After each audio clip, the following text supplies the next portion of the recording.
Em careke din ji vir bang dikin. Eger îro hîn jî dozgerên bêteref mabin, divê Musa Orhan demildest werêgirtin. Divê êdî zêdetir mirov neyên kuştin, wext û çavkaniyên neyên berhewakirin û rojek berî rojekê diyalog bêdanîn. Şer û pevçûn êdî bê dawîkirin. Partiya me bi polîtikaya xwe ya çareserkirina demokratîk û aştiyê bi perspektîfa xwe ya jiyana yeksan û hevpar û bi israra aştiyê hêza têkoşîn û dilsoziyê bawer e.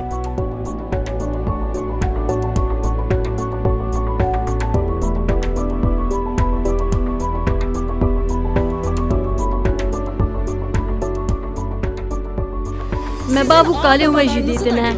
Em baş dizanin ku we berê jî li ser vê xakê çi zilm Kurdan kiriye.